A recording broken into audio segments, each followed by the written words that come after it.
Saya akan membuat chartnya supaya sesuai dengan keinginan saya. Nah, di sini ada 3 option ya. 01, 02, 03. Dan persentasenya saya akan atur ya. Jadi persentase chartnya saya akan atur. Misalnya masukkan 24 ya. Kemudian 02 saya masukkan 58. Kemudian 03 saya masukkan 17. Ini chartnya sudah terbentuk dan saya masukkan, ini kan awalnya kosongnya. Saya masukkan 2000 untuk suratnya. Nah, di sini otomatis di sebelah kanan bisa terlihat ini sebagai data pengecohnya. AM 01 dapat 17, 37, kemudian 34 dan seterusnya bisa dicek ya. Dan di sini ada namanya TVZ 001. Nah, ini sampelnya tampilkan dengan 6 sampel ya. Nah, di sini ya, dari ke-6 sampel TVZ ini, rekan-rekan bisa lihat ada salah satu TPZ yang nilainya itu jauh sekali berbeda dengan yang lainnya. Nah, di TPZ 006 ya, sebelah sini, 02 itu mendapatkan nilai 677. Lihat angkanya ini sangat jauh berbeda dari yang lainnya. Nah, mungkin ada sesuatu yang terjadi di sini. Nah, setelah kita cek pas intinya itu ternyata nilai sebenarnya bukan 677 tapi nilainya 77. Jadi ada kelebihan 600 ya di sini ya. Nah, ketahuanlah di TPZ ini ada penggelembungan nilai sebesar 600 ya. Coba akan mengubah ya menjadi 77. Nah, nilainya sudah diperbaiki menjadi 77. Nah, akan tetapi setelah diperbaiki di TPZ 006 ini sudah benar, dia akan beralih nilainya ke TPZ lain ya. Jadi yang 600 di sini kelebihan akan lari ke TPZ 005. Kita coba ubah lagi setelah ketahuan ya.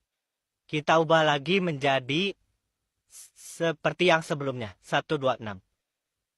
Nah, dia lari lagi ke TPZ 004 ya. Otomatis ketahuan lagi kan? Kita ubah lagi menjadi 73 ya. Karena sudah ketahuan ya. Ya. Dan seterusnya sampai ketahuan diubah lagi ya. Dan seterusnya pindah lagi secara random ya. Jadi secara random dia akan terus berpindah ya. Yang warna kuning ini terus berpindah. Dengan tetap mempertahankan nilai persentase ini ya. 58. Walaupun ini penggabungan. Tapi setiap ketahuan itu akan diperbaiki dan dia akan pindah lagi ke tempat yang lain. Bayangkan kalau posisi TPZ ini ada di Aceh misalkan ya. Sedangkan posisi TPZ ini ada di Papua, ketika ketahuan misalkan di Papua dibenarkan ya. Dia misalkan pindah ke Aceh ya. Di Aceh itu belum ketahuan karena mungkin di Aceh itu ada di perkampungan. Misal ya. Nggak pernah ketahuan.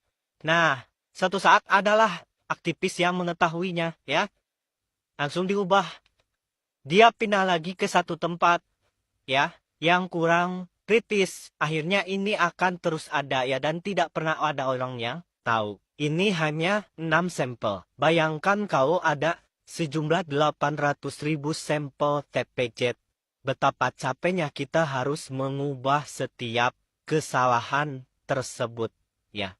Tapi nggak apa-apa. Yang penting tujuan saya tercapai. Chart persennya sesuai dengan yang saya inginkan. Toh yang capek juga mereka yang sibuk ngurus TPZ yang saya acak-acak angkanya. Walaupun angkanya terkesan mengada-ngada, yang penting persentase chartnya sesuai keinginan saya. Assalamualaikum warahmatullahi wabarakatuh.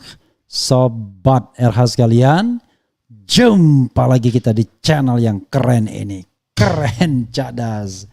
Ya Sobat RH sekalian, tadi bisa lihat sendiri ya bagaimana kecurangan itu bekerja. Ya begitulah caranya. Yaitu algoritma dipertahankan, misalnya di set tadi di preset 5 sekian persen, kemudian lawan sekian persen, ini sekian persen. Lalu bekerja kan. Dan ketika diperbaiki di satu tempat, maka tempat lainnya akan berubah. Maka persentasenya akan tetap sama. Make sense kan tadi kan? Kalau kita lihat apa yang disampaikan oleh video ini. Nah, sobat era sekalian, itulah yang dipahami oleh Timnas Bambang Wijoyanto. Jangan-jangan yang namanya IT KPU itu diset dengan algoritma tertentu. Jadi apapun angka yang masuk, maka angka tersebut akan mempertahankan persentase tersebut. Nah, pertanyaannya adalah tadi contohnya kan cuma 6 tuh. Ya. Kalau misalnya kita tidak pakai contoh di 823.000 TPS, 820.200 TPS misalnya, atau lebih 800.000 TPS, kira-kira bagaimana kita bisa mengeceknya satu-satu kalau dia lari-lari terus? Kalau dia lari-lari terus ya. Jadi jumlah TPS itu 823.220. Khusus di dalam negeri 820.161. Nah, pertanyaannya adalah kalau misalnya lari-lari terus, gimana caranya? Kan this is the question sesungguhnya.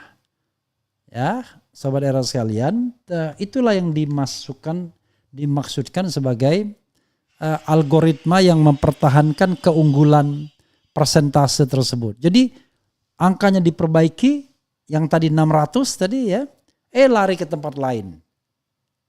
Begitu diperbaiki di tempat itu, lari lagi angkanya ke tempat lain. Jadi persentase tidak akan berubah.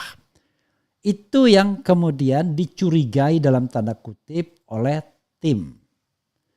Jadi mohon, ini kecurigaan yang ya kira-kira masuk akal lah ya.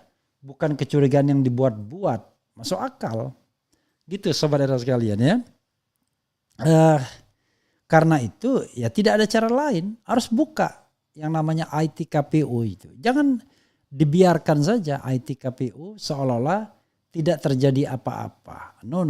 Kita harus buka IT-nya agar kemudian kita bisa ngecek sama-sama apakah terjadi penyimpangan atau tidak. Itu masalahnya sobat era sekalian. Ya, itu soalnya, itu masalahnya. Jadi bukan karena kita menuduh tidak ada dasarnya, tetapi ini adalah sebuah cara ya untuk melihat bahwa ada persoalan yang melingkupi ini semua.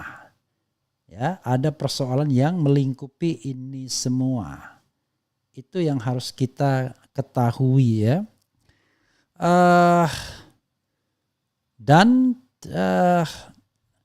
Ya harusnya KPU mau membuka diri dong. Jangan dia tidak membuka diri. Karena ini persoalan yang menurut saya sangat serius ya. Sangat serius. Harusnya mau membuka diri terhadap audit forensik sistem IT-nya. Kan mudah sekali bayangkan. Apalagi soal server yang berada di China, Singapura dan Prancis yang dikuasai oleh perusahaan China Alibaba. Punya Jack Ma. Nah itu juga persoalan. Sekali lagi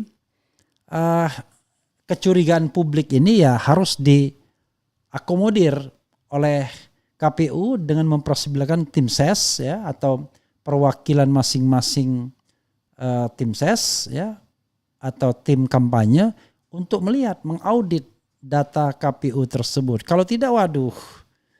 Bagaimana orang kemudian bisa percaya bahwa data itu adalah data yang sebenar-benarnya? Kan so easy, mudah sekali memenangkan seseorang menjadi presiden kalau begitu caranya. Nah, bisa jadi algoritma yang sama terjadi juga dalam quick count. Kita tidak tahu ya, mereka melakukan hal yang sebenar-benarnya atau tidak. Ya, mungkin saja mereka melakukan hal yang sebenarnya, poster, tetapi sampling dan input siapa yang melakukan itu. Itu juga persoalan. Kalau misalnya ternyata ada kerjasama, wah tambah berat masalahnya. Itu hal yang kita harus catat ya, harus kita lihat juga. Coba kita lihat komentar Sobat RH sekalian terkait dengan hal ini ya. Jadi Sobat RH sekalian, itu yang harus kita pahami ya. Kadang-kadang orang mengatakan, wah ini soal sentimen dan lain sebagainya. Ini bukan soal sentimen, tidak mau kalah, tetapi kita berusaha bagaimana kebenaran ditegakkan. Ya, kebenaran ditegakkan, itu saja soalnya. Kan kita tidak ingin seperti kata Anies tadi pada dalam pertemuan tadi ya, mungkin bisa di-share fotonya ya. Dalam pertemuan tadi ya kita bukan minta menang, tetapi kita minta kebenaran itu ditegakkan sebenar-benarnya. Itu masalahnya. Jadi kebenaran ditegakkan sebenar-benarnya. Ya. Jadi kalau misalnya memang angkanya demikian hasil dari pemilihan, ya tentu kita bisa terima. Tapi kalau tidak demikian hasil dari rekayasa, siapa yang mau terima? Itu soalnya ya. Jadi capek-capek pemilu, kemudian capek-capek datang ke TPS, ternyata yang diinput berbeda, rugi dong kan begitu. Sobat semuanya, kita coba lihat ya komentar Sobat RH sekalian terkait dengan hal ini. Yang jelas luar biasa ya, luar biasa kecurangan yang terjadi kalau seandainya memang cara bekerjanya seperti itu ya.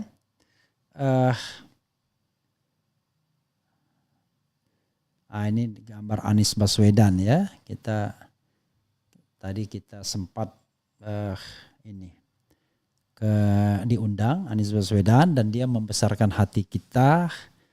Saya sih tidak kecil hati. Kalau saya mengatakan dari awal, ya kita harus berjuang sampai titik darah penghabisan untuk mempertahankan kebenaran dan keyakinan. Jadi kita bukan minta menang, tetapi kita minta yang curang itu didiskualifikasi. Nah, kalau yang curang didiskualifikasi, maka kita berharap ada pemungutan suara ulang yang diikuti oleh calon-calon yang tidak didiskualifikasi ya. Itu gambar saya ya. Oke. Betty Nurbaiti, audit forensik Sirekap. Sepertinya itu pilihan yang masuk akal. Kecurangan seperti dan sama dengan ini sejak pemilu 2014, 2019 dan 2024 dan pemainnya itu saja yang terlibat, sehingga bila cara-cara mereka dibiarkan dan tidak dilawan dengan sekeras-kerasnya biar kapok ya. Ada apa dengan Pak SP? Nanti kita lihat ya. Bung Refli, gimana tanggapannya tentang Bapak SP berkunjung ke Jokowi ya? Nanti kita akan bahas. Surya Paloh ke Jokowi, akankah Anies Imin tetap melawan? Insya Allah ya, karena Anies berkali-kali termasuk kemarin di Jakarta International Stadium mengatakan, Pak jangan hianati kami Pak. Ya, kata Anies, jangan timpahkan kesalahan itu kepada dia karena terhadap sesuatu yang tidak dia perbuat ya. Karena yang mereka merasa ditinggal ini kan oleh Prabowo sesungguhnya di Pilpres 2019 setelah mereka berjuang, ada yang sampai meninggal dunia, tiba-tiba dia bergabung dengan pemerintahan Presiden Jokowi. Kemudian minta dikupas Bung RH soalnya banyak yang ragu sama SP. Nanti kita lihat ya. Peluang menang di MK bagaimana? Kalau saya katakan peluang menang di MK itu besar. Tadi saya mengatakan besar kalau kita hanya bicara aspek hukumnya saja. Oke, pertanyaan saya. Kan untuk membuat pasangan yang curang di diskualifikasi itu adalah kalau dia kemudian terbukti melakukan pelanggaran yang sifatnya TSM, kecurangan yang sifatnya TSM, yaitu terstruktur, sistematis dan masif. Nah, my question is ya, kita gugah diri kita. Apakah Anda yakin bahwa Pilpres 2024 itu kecurangannya terstruktur dalam arti digerakkan oleh struktur kekuasaan tertentu? Let's say istana misalnya. dengan para aparat di bawahnya, ASN, ya, aparat keamanan dan lain sebagainya. Kalau yakin, kalau percaya, maka satu pola masuk yaitu terstruktur. Oke? Yang kedua adalah apakah Anda percaya kecurangan yang terjadi pada Pilpres 2024 bersifat sistematis, artinya well planned, well organized, ada perencanaan yang baik, direncanakan secara baik. Ya. Kalau Anda percaya, masuk yang namanya sistematis. Yang ketiga, apakah Anda percaya bahwa kecurangan tersebut bersifat masif, terjadi di banyak tempat, bukan 1-2 tempat saja, bisa dikatakan di seluruh provinsi misalnya. Padahal syarat kemenangan itu adalah 50% lebih provinsi. Kalau jawaban Anda yakin juga, sudah TSM. Menurut Undang-Undang Pemilu dan Undang-Undang MK, mereka yang melakukan TSM tersebut, menurut Undang-Undang Pemilu, mereka yang melakukan TSM tersebut bisa didiskualifikasi. Menurut putusan MK, jurisprudensi MK, mereka yang melakukan TSM itu bisa didiskualifikasi juga. Misalnya di Kota Waringin Barat dan di Bengkulu Selatan. Kalau Bengkulu Selatan sebenarnya bukan TSM, lebih pada persyaratan yang tidak tercapai. TSM itu doktrin di Jawa Timur dan kemudian di Kota Waringin Barat, di Kobar. Jadi kalau saya ya yakin ini TSM. Nah sekarang tinggal tim hukum nasional atau tim Ganjar membuktikan hal tersebut. Tidak hanya omon-omon tentunya. Karena itulah tim hukum nasional bekerja terus-menerus untuk mengumpulkan kecurangan-kecurangan yang terjadi. Entah sudah berapa ratus atau berapa ribu catatan kecurangan yang terjadi. Itu soalnya Sobat Era sekalian ya. Oke. Kita bacakan lagi ya. Kemudian Allahu Akbar, andaikan ini benar, sungguh laknat perilaku ini. Ya, kita tidak menuduh tetapi kita minta bahwa diaudit secara forensik apakah ada permainan itu atau tidak, ya. Kemudian dan jangan lupa TPS bermasalah itu yang ditemukan, input bermasalah itu ditemukan itu 2.352 kali. Yang kata ketua KPU cuma. Bayangkan kalau misalnya penggelembungannya setiap tempat itu sekian untuk memastikan algoritma yang ada, dan kemudian kalau dikoreksi balik lagi ke tempat lain, maka kita akan capek, ya kan? Tidak mungkin kita kemudian mengecek semua di 823.220 TPS. Nggak gampang, ya. Karena itu ini menjadi pertanyaan tersendiri. 600 dikali 2000 TPS bermasalah. Iya, wajar saja suara 02 dari awal sampai akhir nggak ada pergeseran. Masa iya dari awal perhitungan 50% plus sampai akhir nggak berubah-ubah. Sungguh hal yang mustahil. Oke. Apa lagi ya? Sudah ada rekap berapa jumlah penggelembungan belum Bang? Gini saudara sekalian, kalau dengan teknik seperti ini yang diakui kan salah input itu kan 2.352 oleh KPU dan Bawaslu. Tapi pertanyaannya adalah kalau ini diperbaiki bagaimana dengan algoritma tadi? Lari angkanya ke tempat lain kan begitu. Apalagi ada pengakuan dari PPS bahwa TPS-nya itu sudah diisi sebelum suara itu direkap, ya. Suara itu dihitung, ya. Dia bumping angkanya di situ-situ aja. Jadi percuma diperbaiki karena dipaksa manual. Kemudian ngeri maling di negeri ini, suara pun dimaling. Harus ada yang bertanggung jawab menolak jadi korban artificial intelligence KPU, ya. Kemudian apa lagi ya? Hebat dia Bang. Waalaikumsalam Bang. Assalamualaikum Bang Refli, sehat. Refli Harun selalu semangat membara. Ya, membela kebenaran dan keadilan harus semangat. Kalau tidak semangat gimana ya kita bisa membela kebenaran dan keadilan ya. Kejahatan tidak akan mampu mengalahkan kebaikan, namun kejahatan yang terorganisir mampu mengalahkan kebenaran yang tidak terorganisir. Maka dari itu kita harus membangun kebaikan yang terorganisir juga. Kemudian, apa kata dunia kalau banyak kecurangan di negeri kita? Salam waras, semoga nomor 1. Yes, ya. Apalagi ya? Selamat Quick Count melantik Anda jadi presiden Quick Count. Politik itu kejam, penjilat, penindas, penghasut, memperkosa, etika kewajaran. Itu syairnya Iwan Fals ya. Kemudian berarti si rekap harus dihancurkan atau di-hacking buat normal dulu baru digunakan. Kalau enggak ya bakar aja tuh harta benda orang-orang KPU. Oke, jangan sampai begitu ya. KPU kasih KPU kesempatan untuk menyiapkan alasannya yang logis, enggak logis, dipaksa logis, dan KPU maha benar. Kemudian apa lagi ya? Oke, coba kita lihat di tempat lain ya.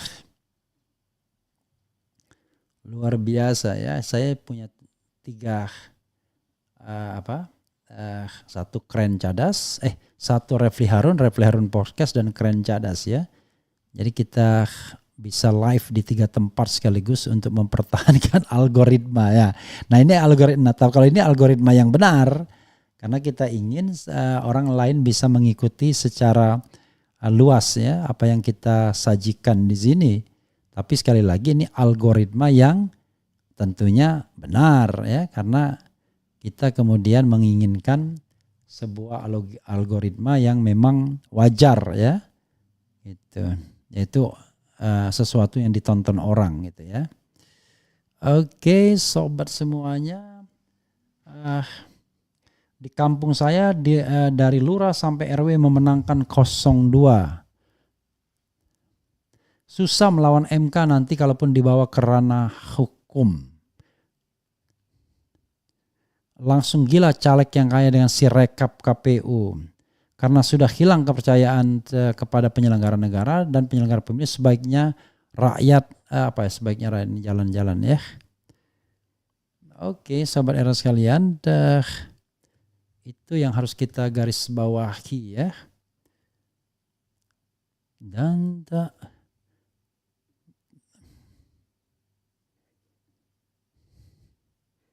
coba kita bacakan yang di RH Podcast ya. Besok ada teman saya yang promosi doktor bicara tentang disertasinya tentang Anies Baswedan. Menarik ya, disertasinya tentang Anies Baswedan. Oke, coba kita lihat ini ya. Selama Pak Lurah masih berkuasa, ujungnya ya dinastilah. Bang, selamat berjuang ya, jangan sampai lelah insya Allah. Dari pernyataan Bawaslu terdapat 125.618 TPS bermasalah di seluruh Indonesia dalam berbagai bentuk penyimpangan, bayangkan. Minta cetak hard copy per TPS real count 800.000 plus TPS. Kemudian Ketua MK pelanggar etik sudah balik. Enggak, dia belum ya menjadi Ketua MK. Caranya KPU harus jawab Pak Refli, itu hitung-hitungan quick harus ditiadakan dimanapun karena suara yang sah jadi pemenangnya. Ketua KPU harus tangkap semua yang berbuat curang. Oke, maksudnya apa Ki? Pola kecurangan saat ini persis dengan kecurangan tahun 2009. Kalau nggak curang nggak bakal menang Pak Jokowi, ijazah palsu tapi bisa mengelabui profesor hebat, liciknya Mark Zulkan. Bang Refli banyak buzzer juga di sini, buzzer mental pengemis. Oh nggak apa-apa ya. Kemudian Bang Refli, saya mau jadi tenaga sukarelawan untuk menghitung ulang suara si rekap 1 per 1. Luar biasa. Minta cetak hard copy per TPS real count 800.000 lebih. Jadi gini sobat era sekalian, saya paham ya. Jadi kalau kita misalnya gini, kalau algoritma ini bekerja untuk memenangkan pasangan calon, maka begitulah yang terjadi. Jadi di kotak-katik pun tetap saja sama. Nah, nanti hasil KPU manual mengikuti itu juga. Kalau kita komplain misalnya katakanlah di 2000 TPS, lalu diperbaikin datanya, ya nanti tempat lain juga akan berubah. Kalau begitu caranya ya nggak ada gunanya. Itu namanya main kucing-kucingan ya. Dikejar sana diperbaiki tiba-tiba muncul di tempat lain. Di tempat lain kemudian diperbaiki muncul di tempat lainnya lagi. Dan kalau begitu caranya ya anak kecil pun tahu siapapun bisa menang. Itu ya Sobat Era sekalian yang harus kita pahami terkait dengan kerja artificial intelligence di dalam Sirekap. Dan mudah-mudahan ini tidak benar. Tapi kalau benar, why? Gimana coba? Ya karena itu harus ada pertanggungjawabannya siapa yang kemudian membuat hal yang seperti ini. Tentu saya sudah mengatakan 3 skenario tadi kan awal sebelumnya. KPU sama sekali tidak tahu. KPU ada pihak ketiga yang merupakan intruder yang mengendalikan. KPU bekerja sama ya atau KPU tidak berdaya. Itu saja. Ya. Jadi tidak tahu sama sekali rasanya bisa jadi karena dia tidak paham IT. Tapi kalau tidak berdaya masuk akal juga. Kalau dia bekerja sama, nah ini kita ngeri-ngeri sedap jadinya ya. Karena kalau memang kerjasama untuk mencurangi pemilu itu namanya pidana sudah. Ya, urusannya tidak lagi lucu jadinya. Itu saja sahabat sekalian. Wassalamualaikum warahmatullahi wabarakatuh. Ciao. Cia, keren cadas.